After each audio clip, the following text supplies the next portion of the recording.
All right, this is your man, Sir Earl, coming at you. Today is Saturday, the March 14th.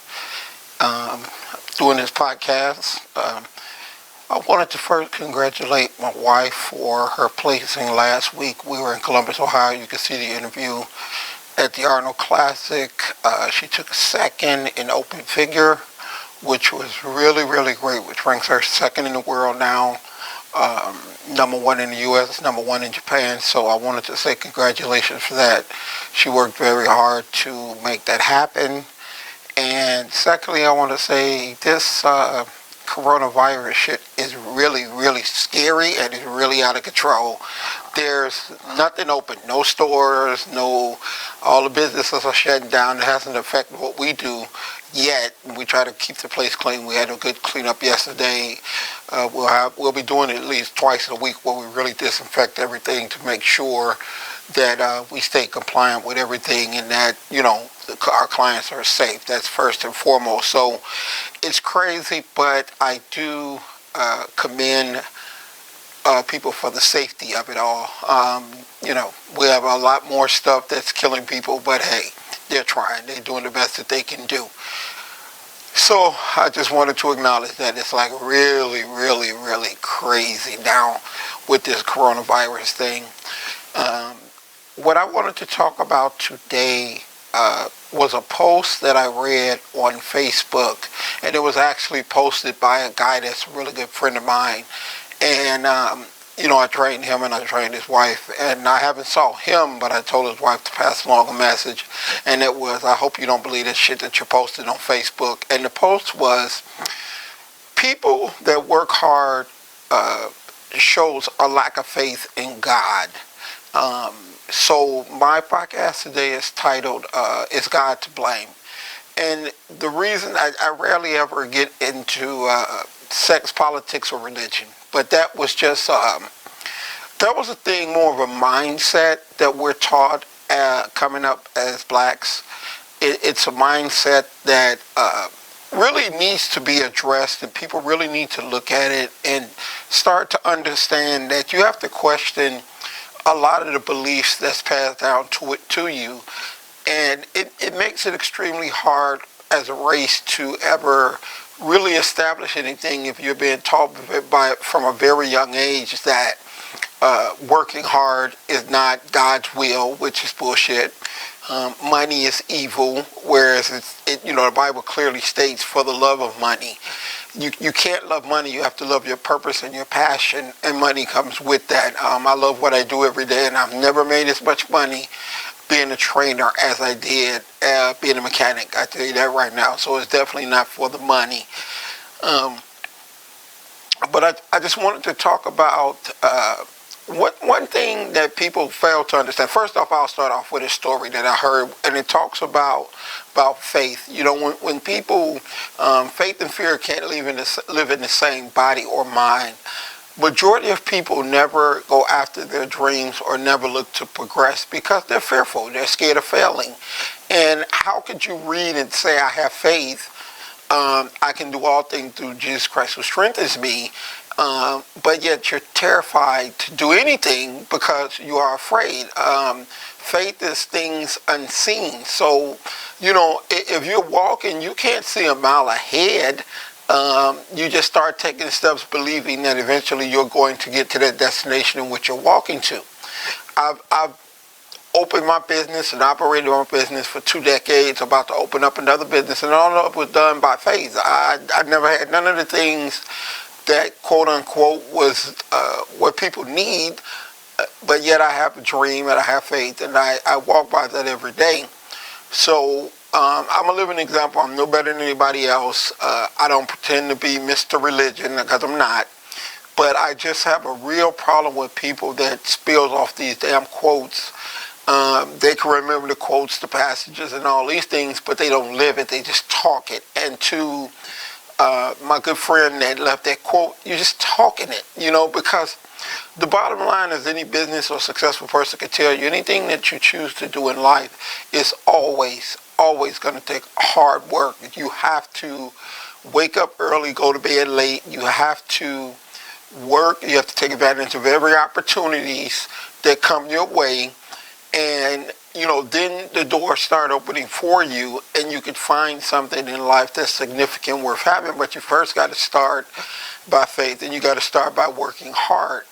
Um, there was a story that I heard before, and it said that there was a lady in a house, and it was in a little town, and the town was starting to flood, and so uh, the EMS, the first responders came, knocked on the door, and said, "Hey, ma'am, we're here to get you because there's a flood coming, and we need to get you out of this house." The lady said to him, "Well, I have faith. God's going to take care of me, so I don't need that. I'm okay. I'm going to remain here because God's going to look out for me." And then the water started coming in, it started rising, and the house was flooded. So she went up to the roof and was sitting on the roof, which we've seen before. And a boat came past, and it was rescuers, and they were saying, "Hey, ma'am, come on, get in the boat. We're going to get you out of here because pretty soon, you'll die in the flood, so you need to come with us."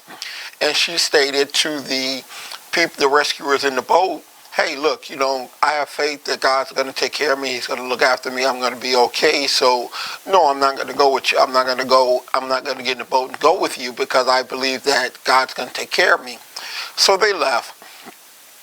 Then a helicopter came, and they was on the loud horn, and they were letting down the rope. "Ma'am, come on, the water's going to overtake the roof, and you're going to drown, you're going to die, so we're here to rescue you." And she said, "No, no, no, I don't need it. God's going to take care of me. I have the faith that, I'm going to be okay, so I don't need that, So they left. Well, anyway, the waters came raging in, swept her under, she drowned. She went to heaven, and she met God, which, if you believe in heaven, that's what will happen. And she met God, and she said, "Hey, what happened? I had faith that you were going to make everything okay, and you were going to save me, and this, I wasn't going to die. So what happened? I had so much faith in you." He said, "What do you think the rescuers, the EMTs, and the helicopters was for? They were all there to save you.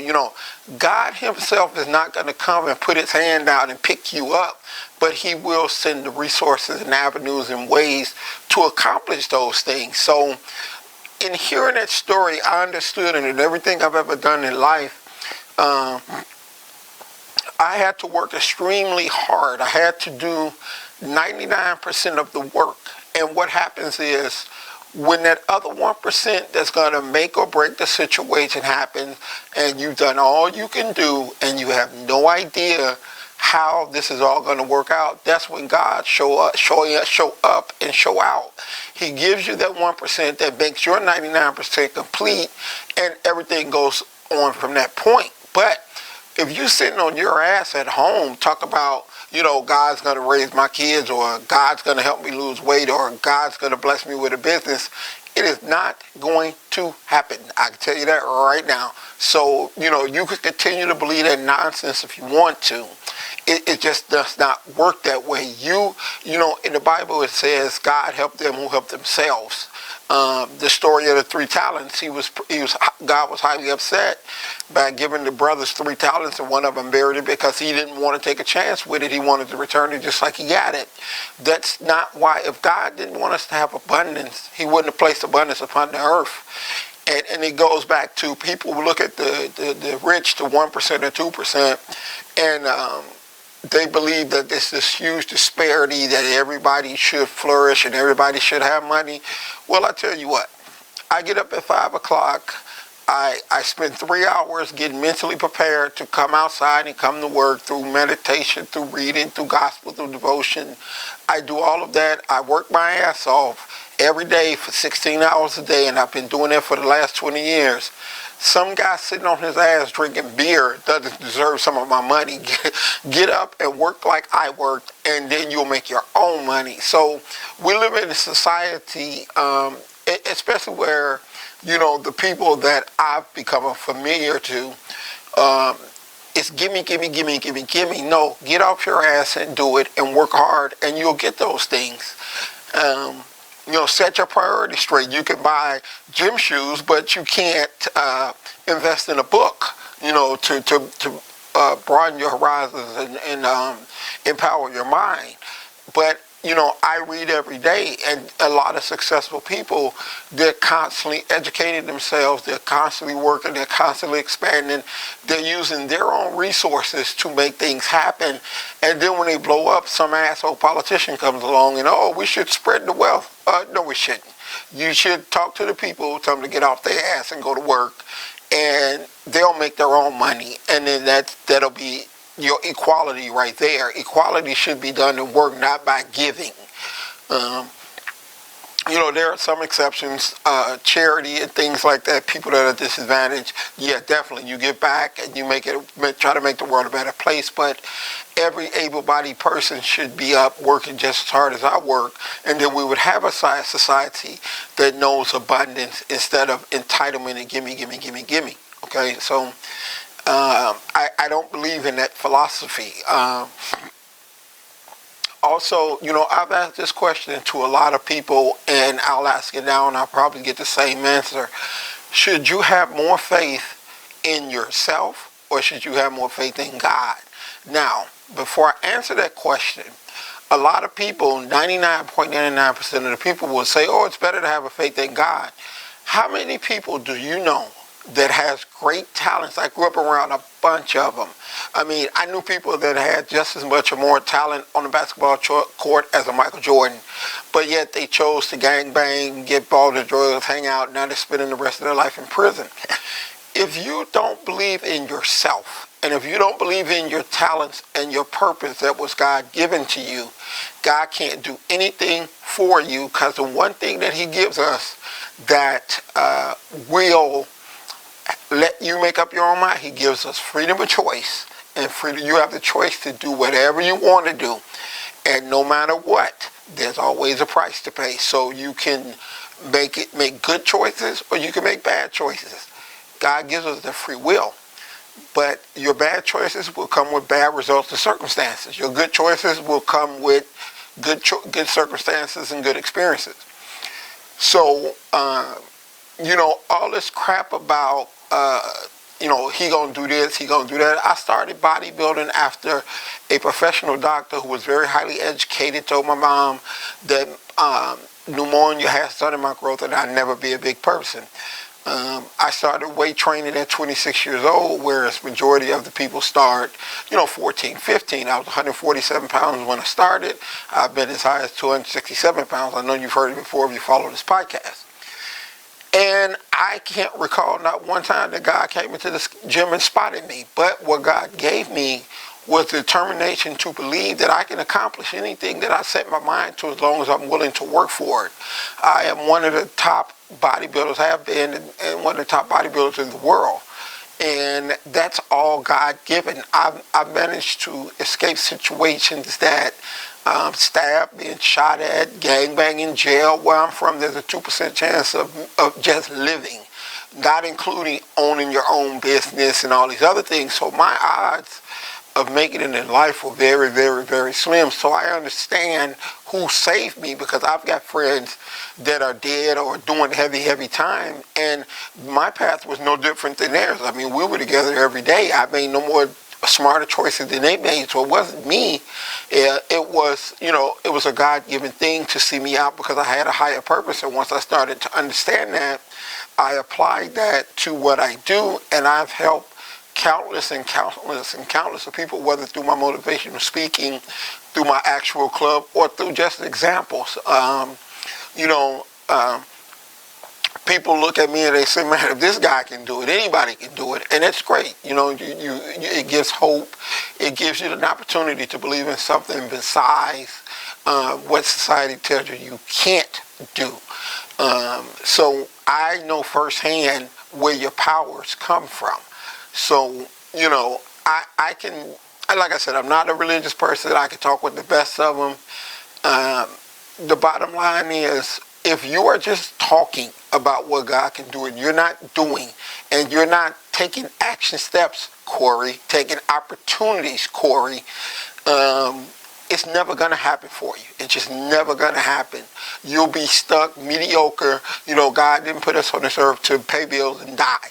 And unfortunately, 99% of the people, that's how they live. They are afraid to walk out on their purpose, step out on their purpose of faith. And that's going to be something that when you do meet your maker, whatever you call them, you're going to be judged by, because everything that we need to be great is within us. They place, a higher source placed it within us. I call mine Jesus Christ. What you call yours is your choice.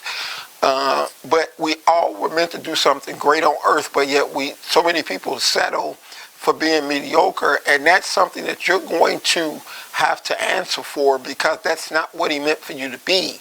So, I just wanted to address that situation. Just want to say, keep it positive, keep it moving, chase your dreams, believe in yourself. And until next week, this is Sir Earl, and I'm out. Peace.